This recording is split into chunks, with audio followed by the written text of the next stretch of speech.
Hello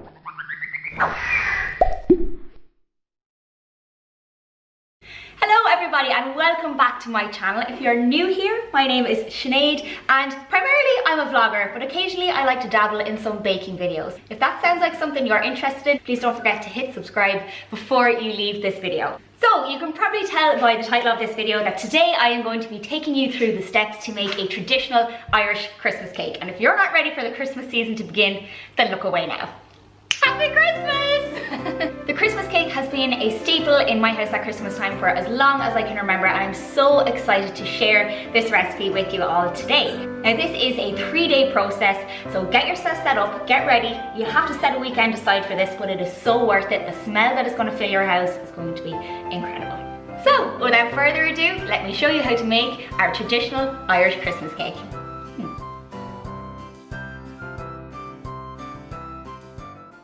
For this recipe, you're going to need 450 grams of sultanas, 225 grams of currants, 225 grams of raisins, 100 grams of glacé or candied cherries, 50 grams of mixed candied peel. You'll need the juice of 1 lemon, the juice of 1 orange, and also the zest, 100 grams of slivered almonds, half a teaspoon of vanilla essence, 1 tablespoon of golden syrup, and 4 tablespoons of a good Irish whiskey.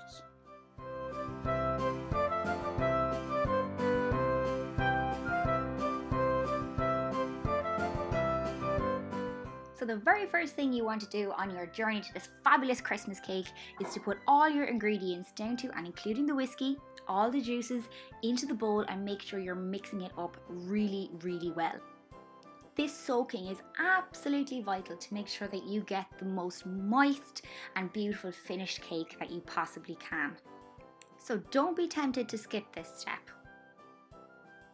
Once you've added everything to the bowl and given everything a really good mix, grab whatever sealant you have to make sure that the bowl stays airtight, cover it and leave it to stand for 24 hours.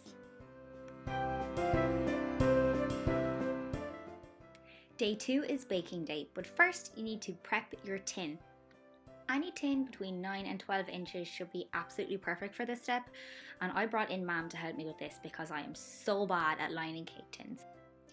She's going to cut 2 sheets of grease-proof paper that are the same size, that are going to fit the whole way around the inner part of the tin and the outer part of the tin. It's actually quite hard to describe, so watching it is probably your best bet. She's also going to take a 3rd sheet of greaseproof paper, and this is going to form the circular lining of the bottom of the cake tin.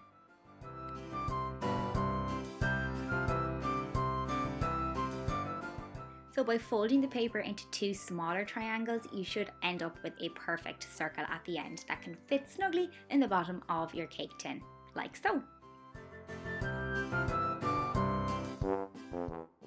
Once you have all your shapes measured out, make sure you grease the paper really well to make sure that we don't get any sticking during the baking process. You can see that the 2 larger sheets have been halved, which makes it much easier to sandwich the cake tin between the 2 layers. Really, the goal of this is to make sure that you can't see any of the cake tin exposed. It can be quite tricky to tie the 2 layers snugly around the cake tin, so for this we needed an extra pair of hands. But that's it, your cake tin is ready.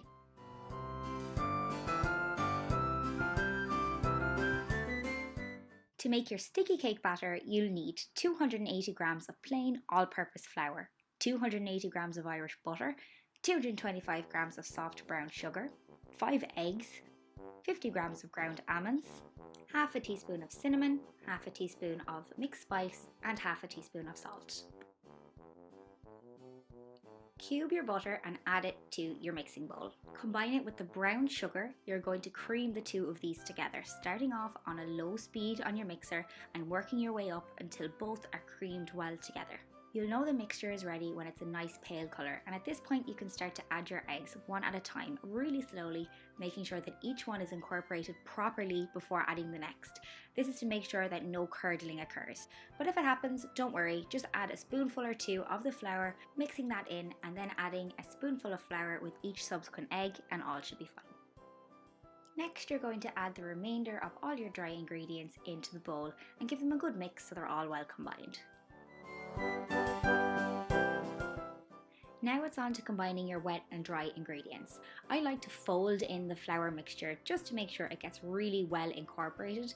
The mixture will eventually be quite thick and sticky and hard to work with, and that's exactly how you need it to be.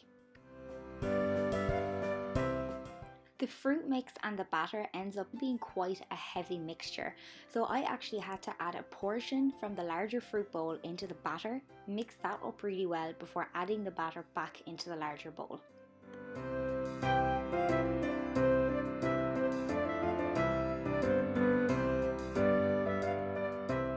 Once the batter is all mixed up and ready to go, grab everybody in your house and have them stir the batter and make a wish. It's tradition.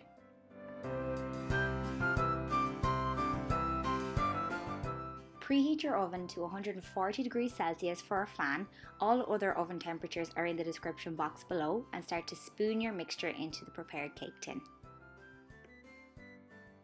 Take the back of your spoon and smooth out the edges so it's slightly higher around the edges than in the middle, and pop it in the oven to bake for 3.5 hours. Don't be tempted to open the oven door until at least 3.5 hours are up. All in all, it could take up to 4.5 hours depending on your oven.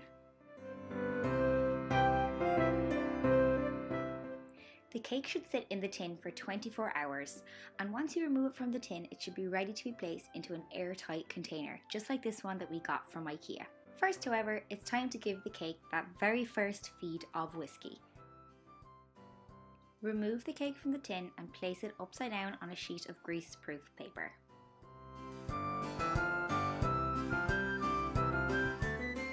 Peel back the paper and grab a skewer so that you can make 5 or 6 holes in the bottom of the cake all the way around the diameter to make sure that there is space for that whiskey to soak all the way through. Grab a spoon and your whiskey and start dispersing the whiskey all around the cake. Don't worry about being too accurate, it'll all soak in anyway. This soaking in whiskey gives the Christmas cake its distinct boozy, fruity flavour and also allows it to stay preserved for many, many months if it lasts that long. Once you've allowed the whiskey to soak in, wrap up your cake and seal it tightly.